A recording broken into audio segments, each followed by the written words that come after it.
بسم اللہ الرحمن الرحیم۔ السلام علیکم ناظرین،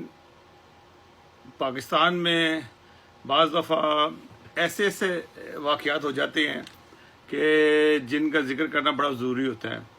ہم یہ سمجھ رہے تھے کہ یہ تبدیلی والی حکومت جو سی ہے، شاید اس میں ایسی تبدیلی ہوگی کہ شاید اخلاق میں بہتری ہوگی، لوگ سب اکٹھے ہو جائیں گے جیسے کہ عمران خان صاحب چاہتے تھے۔ لیکن پرسوں اسمبلی میں جو منسٹر سے وہ آمنے سامنے ہو گئے اور وہ انہوں نے حرکت کی کہ جسے دیکھ کے سمجھ لیں کہ شرمائے یہود والی بات ہے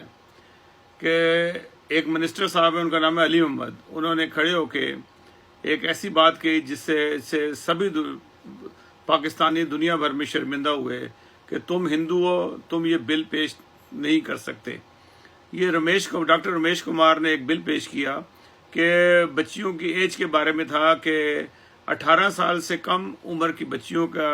کی شادی نہیں ہونی چاہیے، کہ وہ میڈیکلی فٹ نہیں ہوتی ہیں، کیونکہ دنیا بھر کے اندر اگر آپ نے کوئی لائسنس لینا ہوتا ہے، گاڑی چلانے کا لائسنس لینا ہوتا ہے تو 18 سال کی عمر بہت ضروری ہوتی ہے، اور پاکستان میں بھی یہی قانون ہے۔ انہوں نے کہا کہ یہ رینج رکھیں، کیونکہ ظلم یہ ہو رہا ہے کہ دیہاتوں میں سندھ میں 12 14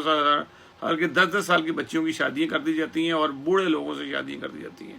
یہ انتہا کا ظلم ہے۔ تو انہوں نے کہا یہ اسلامی ایشو ہے، تو آپ کون ہوتے ہیں ہندو ہونے کے باوجود کہ آپ یہ بل پیش کر رہے ہیں؟ اس جاہل آدمی سے یہ جو علی محمد جس کا نام ہے، نام تو اس کا بہت خوبصورت ہے، لیکن اس کے اندر اتنی کی جہالت ہے اس شخص نے میں آ کے ایک تو ڈسپلن خراب کیا، اور یہ کوئی ہندو یا مسلم کا مسئلہ نہیں ہے، یہ تو ایک آپ کی سوسائٹی کا مسئلہ ہے کہ یہ میڈیکل کا مسئلہ ہے کہ بچی جو سی ہے وہ بالغ نہیں ہوتی ہے، اور نابالغ بچی کی شادی نہیں ہونی چاہیے۔ یہ بالکل ہے کہ اس میں کوئی اسلامی نظریاتی کونسل میں بھیجنے کی ضرورت نہیں ہے۔ اسلامی نظریاتی کونسل میں وہ لوگ بیٹھے ہوتے ہیں، وہ جیسے کہ طاہر شرفی جیسے جو چیئرمین ان کا تھا، یا یہ جاہل جو سے یہ جو ہمارا اس کا مذہبی امور کا منسٹر ہے جو سے قادری، یہ ایسے لوگ بیٹھے ہوتے ہیں، یہ فیصلہ کریں گے وہاں پہ، یہ جریت علماء ہے، یہ فیصلہ کریں گے۔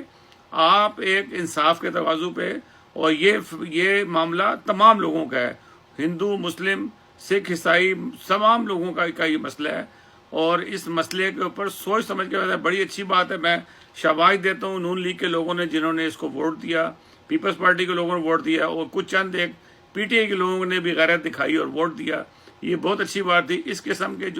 جو لوگ ہیں ان کی حوصلہ شکنی ہونی چاہیے، جو ہر جگہ پہ مذہب کو گھساتے ہیں اور مذہب کو بدنام کرتے ہیں۔ اور ہم تو سمجھتے تھے کہ شاید اب یہاں سے جاہل لوگوں کی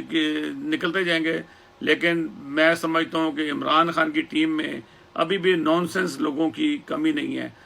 میں ایک بات پھر وہی دہراتا ہوں کہ آج جو اقتصادی معاملہ میں پاکستان کا بڑا برا حال ہے، اس کے اندر بھی یہ علی محمد جیسے بندے اور مذہبی عمر کا جو منسٹر ہے وہ ہو گئے، اور بہت سارے دوسرے لوگ تھے، ان لوگوں کا ہاتھ تھا کہ انہوں نے